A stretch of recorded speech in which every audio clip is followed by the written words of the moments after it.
On apprend plus des pires personnes que des meilleures. Ça peut vous paraître un peu paradoxal ce que je vous dis, mais je vais vous expliquer tout ça par rapport à une de mes clientes. C'est une cliente que je connais depuis plus de 10 ans, donc je la connais bien quand même. Et c'est une cliente, elle est insupportable, mais vraiment insupportable. Elle est insupportable parce qu'elle est tout le temps persuadée qu'elle est voyante et qu'elle sait mieux que moi. Donc elle m'appelle en voyance guidance, bien sûr elle ne m'appelle pas du tout en coaching thérapeutique. Quand elle m'appelle, donc elle me demande par rapport à son fils, à ses projets immobiliers. Et à chaque fois donc je lui dis moi je pense qu'il va peut-être se passer ça ou ça. Ah non Denise, non, moi je pense que non. En fait moi ce que je vois, et là elle me fait le déroulé de ce qui va lui arriver à elle. Elle fait sa propre voyance.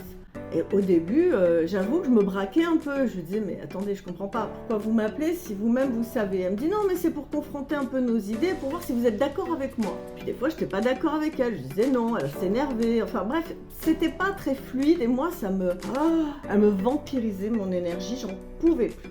Ça, c'est il y a une bonne dizaine d'années. Et puis au fur et à mesure, j'ai appris à dire ouais, ok, d'accord, si vous pensez ça, peut-être que vous avez raison. Donc la deuxième étape dans notre relation, enfin, il faut savoir que c'est une très bonne cliente. En plus, elle m'appelle au moins 2, 3, voire 4 fois dans l'année. Donc voilà, je la connais bien. Hein. Après, j'ai eu une période où je me braquais plus. Je dis oui, vous avez raison. Mais en fait, c'était pas non plus lui rendre service parce que bon, elle payait quand même pour avoir une consultation, pour avoir un autre avis.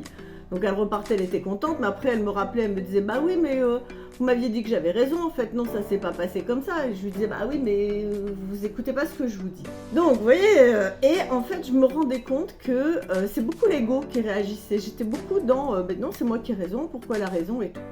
Et la troisième étape que j'ai mis en place il y a environ 4 ans, voilà, 4-5 ans, c'est de lui dire « Ah bon, vous voyez ça comme ça? Ah ouais, super, mais c'est vachement intéressant. » Donc de lui donner raison.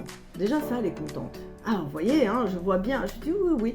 Moi, il me semble, mais je suis pas sûre. Peut-être c'est vous qui avez raison. Et je vois ça. Qu'est-ce que vous en pensez? Ah non, je suis pas d'accord. D'accord, mais notez-le quand même, hein, d'accord? Comme ça, on pourra comparer parce que vous, vraiment, vous avez une bonne vision. Et depuis que je fais comme ça, déjà, j'ai un peu appris à mettre mon ego de côté, ma fierté, mon orgueil, tout ça. Donc, elle m'a permis de travailler sur moi, d'avoir plus de recul. Et puis, surtout, elle est contente. Elle est très contente parce que quand je me trompe, ça arrive de temps en temps, hein, voilà, il y a des petites choses, c'est pas pile. Elle me dit, là, vous vous êtes trompée. Je dis, c'est vous qui avez raison. Oui, évidemment, vous êtes très forte. Et elle est super contente. Alors, vous allez me dire, vous êtes un peu hypocrite. Oui et non.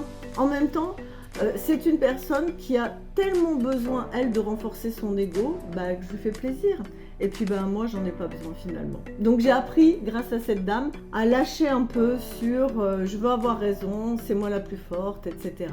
Qu'est-ce que vous en pensez? Est-ce que c'est une bonne stratégie ou il y aurait une autre stratégie à faire? J'attends vos commentaires.